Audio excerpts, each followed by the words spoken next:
Welcome to another episode of the Pennock Knockdown, a podcast where we unpack key strategies and tactics for digital marketing leaders.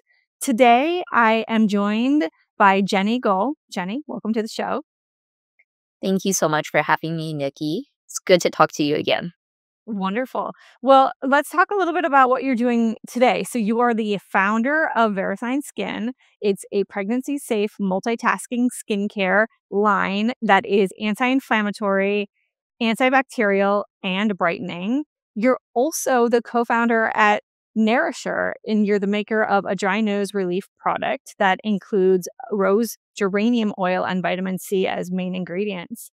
Prior to that, though, like knowing you for a little while and seeing your LinkedIn, you studied and practiced law. You worked up to an assistant district attorney in New York before venturing out into the CPG lane. So tell us a little bit about that journey and how you came to found and co found two different businesses.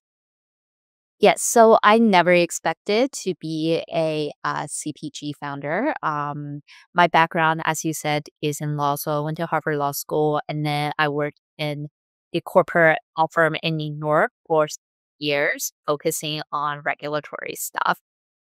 Then I decided to chase my passion. I became an assistant district attorney in Queens, New York, where I focus on domestic violence crimes. So the reason why I ventured into CPG was because of my own needs. So while I was pregnant with my second child, I was getting a little bit, I was aging a little bit, becoming more focused on skincare. I realized how difficult it was to find effective products for that stage of life, pregnancy, because there are a lot of concerns, a lot of ingredients that you should avoid, such as phthalates and as well as retinol, etc. And so it's like, I wish someone would create this product and then someone else was like, well, why don't you do it? I was like, well, because I have no experience doing so. But then COVID hit and I got stuck in Australia. So my husband is Australian. We came over here. I got stuck. I'm not qualified to practice here in Australia. And so I decided to use that opportunity to create Versine Skincare. Um, and that was essentially what we did. We worked with OBGYNs. Like we're very, the brands I create are very uh, uh, focused on collaborating with experts. So, um, both for the quality of the products, but also for credibility purposes. So, we worked with OBGYN and dermatologists to create the products for Versailles. Now, Narisure came along because basically it's actually a really long winded story, but my husband was interested in creating a product with two of his friends who are both ENT doctors. So essentially, this particular formula is well researched to really help with nasal moisturization more so than saline solution, especially in cancer patients. And so they were like not prescribing, but telling a lot of their patients to go and get this product, but it was only available by writing into a clinic, and it was very much a hassle. Um, and so a lot of their patients weren't doing it just because of how inconvenient it was. And so we're like, well, so my husband and his friends were like, well, why don't we create a consumer product? But it never got the company up and running just because they all also have like, other responsibilities. So with my experience in Versailles, I decided to look into it because I'm like, this is something that, a lot of people need, people who live in dry areas, people with allergies, with dry noses, children. Like one of the major causes of nosebleeds is in children is dry noses. And so I connected with these friends and pitched them the idea. And so we co founded the the company together. So there are a total of 4 people um, who co-founded the company, 2 doctors, ENT doctors, who are trained at one trained at Harvard Medical School. And then there's also Danielle, who does a lot of the logistics in America, where the company is based. And then me, and I do a lot of kind of more the marketing e-commerce side as well as supply chain. So that's the story. It's perhaps not a common path, but I'm glad that I settled there. Well, Here. first, I love that you ran into someone when you were thinking about Verisign who was like, "Why don't you do it?" And then you find yourself in Australia where you can't do what you've studied any longer. So it sounds like a really great opportunity of events that unfolded it in front of you. And I have to give you credit for really finding a white space in both of these brand instances, right? Where you're trying to bring something to market that's bettering the end consumer, and you're doing it with such a level of care and attention to ingredients and professionals who can really kind of help guide the story and make sure everything you're doing is really top notch. So that's exactly what we as consumers want to see from our brand team and executive team within the brand side. So awesome, awesome to hear. How long has Narasure been around? So Narisure actually has been around since 2022, but we launched the product in July of last year. So not actual selling, not very long. It took, quite a while to create the right formulation, to set everything up.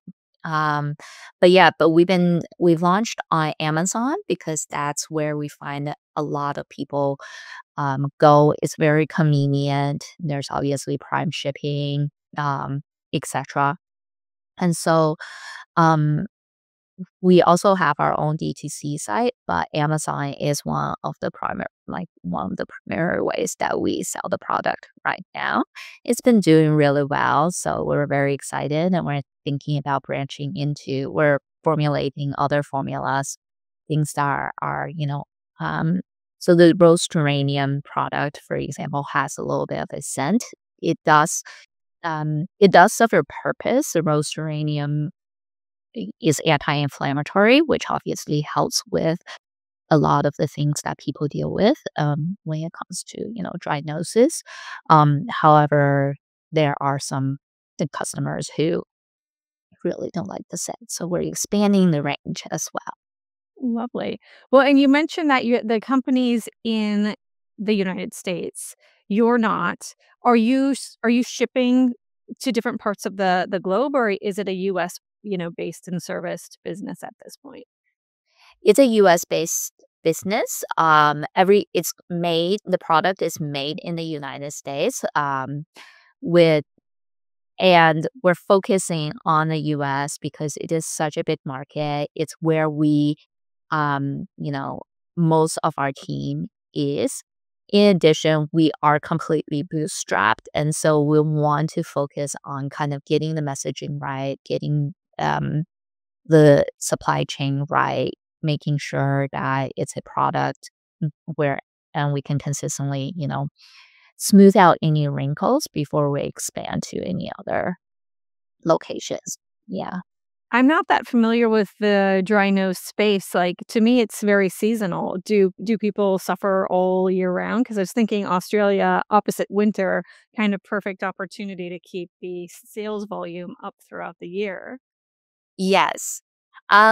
No, so it is definitely seasonal. We do see a lot more sales during the winter.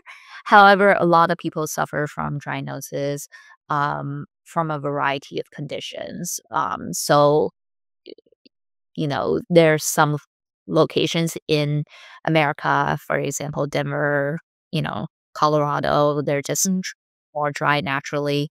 But then also just people who suffer from allergies. Allergies often also lead to dry noses. So, our product doesn't help with your allergy. However, it does help with the symptoms of having a dry nose or any allergy. But that's a good point. However, interestingly, Australia's entire population is about 30 million people, so it is a very small population compared to the US. We definitely hope to bring it to Australia at one point. Love it. Awesome. So let's switch gears and talk a little bit about what you've been doing to grow the awareness of Narasure and maybe something you've attempted to do or started doing that didn't work as well as you had expected to get the awareness out there and to get the sales volume through. So as I mentioned previously, we are bootstrapped, so we're very careful with how we spend our money.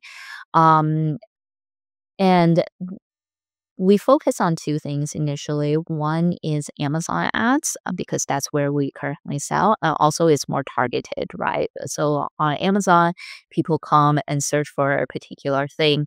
So you can really target the people or face who have a certain need. And then the other one was Google, the same sort of, you know, theory or thinking behind it as well. And interestingly, and that's partly based on my experience with Versine Skincare because um, they're very s- like basically problem driven businesses. Like consumers have a problem, they want to find a solution. And we found for Versine, for example, Google worked really well for us. And weirdly, Google has not been working all that well for us. However, Amazon has really taken off. Um, so we're still trying to figure out why. I think part of it is um, also just general awareness of the brand as well. And that's something that we're going to work on next. So it may change, our CAC on Google, etc., may change as we, start broadening our messaging and our messaging platforms. But that is something that was a little bit surprising. But in terms of things that have worked, so we actually went. I mean, the ads for on Amazon are good, but that's not particularly, I think, interesting. What has been interesting is that we've gone really old school. So, our the the colleagues of our doctor co-founders actually are really interested in the product because it provides their patients with a solution that's easily accessible. And so we've really focused on doctor outreach, either through conferences or direct relationships through a various sort of um, like institutions that doctors are involved in, etc. And we've seen like quite a bit of initial success with that, and we're really going to lean into it. Obvious like because it is a proven product. I mean, doctors love it because like there's science backing it. In this day and age of so much kind of online advertising, sometimes you forget about the human aspect of it as well. And especially with um, a base of people, advocates who are also doctors themselves, it obviously provides a lot of credibility to the brand, etc. So it's definitely not, I think all the other things, meta advertising, Google advertising, SEO are all key, but it was very interesting to kind of add this aspect of the advertising and marketing to the brand and see how it like really helped the business grow. Yeah, and I think you're echoing what we've heard from a lot of guests already who are early stage, bootstrapped, and are looking for a little bit of more space and breathing room from the traditional outlets these days. And I think one of those being just away from digital, right? Like the whole business can't be digital, but then finding that space where you're going to events and conferences and maybe like swag goodie bags for physicians and people who are KOLs in the industry is really, really smart. So I love that that's a strategy. When you're thinking about like getting in front of these folks, is it just like you're building a list of events that they're going to? Are you like buying email addresses of doctors? Like, what are the tactics by which you're forming these relationships with the physicians and the key opinion leaders? So far it's been quite organic. So, our other co-founders were going to the conferences anyway, and so they kind of just help spread the word. Starting this July, we're going to go to our first conference in San Diego specifically for this purpose because it has been working so well. So we want to put more, of our resources behind it. Additionally, doctors have actually been reaching out to us as well. So it's a little bit difficult for us to identify what channel allow them to find us. They're not exactly forthcoming with not that they're purposefully keeping it from us. They just don't, they're very busy people, and so oftentimes they don't respond, etc. But there has been also a lot of outreach to us. We have not been purchasing email lists so far. In the past, I think I'm a little bit hesitant to do that because it's so difficult to see what the quality of the list is. And so currently, I think it's a little bit like it's not where we want to put our money. We want to get good quality leads. And because it is self funded, we don't feel this need to grow. Like, I mean, we will obviously love to grow quickly. However, there's no pressure, perhaps, um, to grow at a rate that is not sustainable for us. So, I think you hit it early on very well too for like the general consumer. They are trying to solve a problem for both of your brands, right? So I think going to where people are already in market looking for a solution, they don't know you by name yet. Those are the best places to market. And that includes SEO. And I bring this up because it's just been so top of mind for a lot of the brands we talk to, which is like the LLM, the large language models, and how do you get your results to show up in the chatbots of today? And so I think like, should you be developing a lot of robust blog content around the difference between competitors and like whatever it is you can do from a blogging perspective, making sure those index well for even the bot plays, I think would be really, really helpful.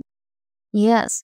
And that is definitely something that we're focusing on. I mean, I think for especially the co-founders, they are interested in also educating, having an education component, and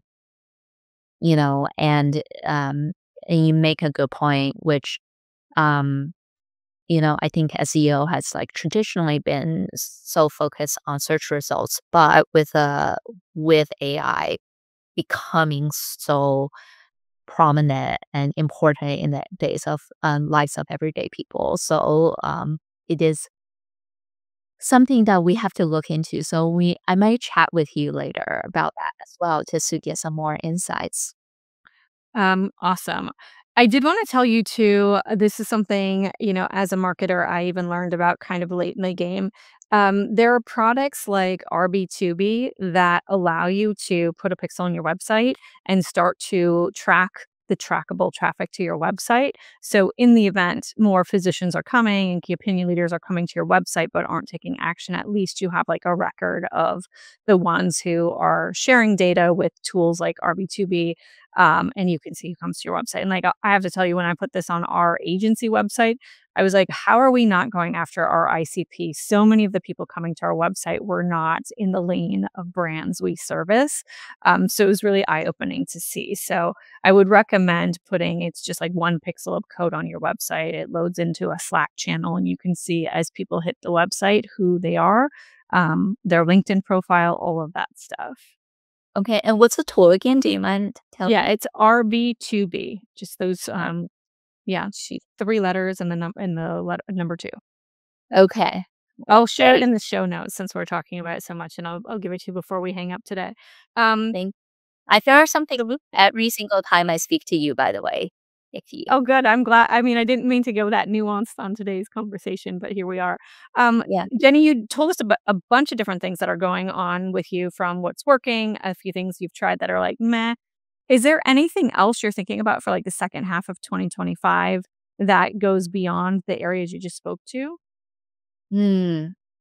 Um, Currently we're more focused on product and like expanding the product range. Honestly, I think the like in full transparency, a lot of our mental space recently has been taken up by the terrorists that have that's been, yeah. Um, because even though our products are made in the United States, they're made in Pennsylvania, in terms of like the paper carton we use for the outside packaging, etc. So we kind of have to think about our supply chain and rework a lot of the finances and see where we go from here. So yeah, that's a lot of Well, you are not alone there. What an unfortunate, hurdle you have to get through. yeah. But that's one of the things about business, right? You never know It's what's gonna true. come your way. Yeah. It's true. So I'd love to kind of wrap going through an idea of if you were in your early 20s or at the age you started co-founding brands, what advice would you give yourself about either going in the law direction or what you're doing now? Having a legal degree really is helpful for starting a brand. Now, is it worth going to law school and getting into a lot of debt? I'm not sure. However, what I do think is that one advice I would have given my younger self would be to really do your market research and really speak to a lot of people. I think people before when they find brands and make kind of assumptions, often based on their themselves and their own needs and the people around them. And that's obviously a market, but is it a big enough market to make it worthwhile to start a brand? I'm not sure. So I think like really speak to people and like there are just so many people willing to help you and willing to have a conversation. And it's good to tap into those resources. And then that way later on you can also, pay it forward once you've gained experience to help like the next generation as well. I think that was something that I didn't um perhaps uh, quite do with Versine. I was very excited about it, and I am very excited about it. It's a great brand. However, there was just like so many pitfalls that I could have avoided if I had only just actually spoken with people. I think that's interesting advice, and I feel like it could just be a personality trait or lack thereof of mine, but sometimes I just feel paralyzed when I get so many different opinions, and I'm like, "Am I doing this for myself? Am I trying to make it, like, so gray and palatable to everyone that it's nothing anymore?" So how did you deal with that? Because 'Cause I'm sure for both of the businesses, you probably, had some examples of ideas that had you spent more resources thinking about it, you would have been like, "I don't know where to go from here." Mm, that is a good point. Like when you have so much information, there is decision paralysis. Um, you know, Honestly, I don't know if I have a framework for that. Essentially, like you get all the information that you have, you get the tools that you have, but then ultimately you have a gut instinct and you have to kind of just go with it. Like a lot of also business, I think is like you can do as much analysis as you want and there are reasonable advice given to you by many different people who have different experiences, right? But you ultimately just have to make a decision and go with it, and that's often a gut instinct. I think the trick is that if you make the decision and it doesn't work out, you can't beat yourself up too much because of it. Um, as much I do think a lot of times business is about kind of trial and error and seeing what works, and like and something that work for someone else does not necessarily mean that it can work for your business. So it's not like as if you made the wrong decision, it was because of stupidity or lack of incompetence. It's just that, you know, sometimes it doesn't work out. Like you make the best choices based on the information you have. So and then you move on. So yeah. That's really well put. You make the best choices based on the information you have. I love that. That's a strong one to land. I will say, since I've talked to Jenny a few times, she has talked about how her legal degree has helped her with her businesses. So I didn't hear that for the first time, and I love that. That's something that you're finding to be so valuable and so unique. I can't say that I've met too many former lawyers who have gone in and started their own businesses. Not yet, at least. Maybe I'll meet more people like you as the years go by. Jenny, it's been great having you today. If people want to learn more about Narasure or Verisign, how can they get in touch? So you can find us on Instagram. Um, Narisure is at uh Narisure, Narisure, and then Versine is at Versine Skincare. And then you can also go to our website. So just Google Versine Skincare or Narisure, and you know, I can also provide you with my email address as well. So, and you can put it into the show note. Wonderful. All right. Well, Jenny, this has been a great conversation. Thank you so much for being on the show today. Thank you.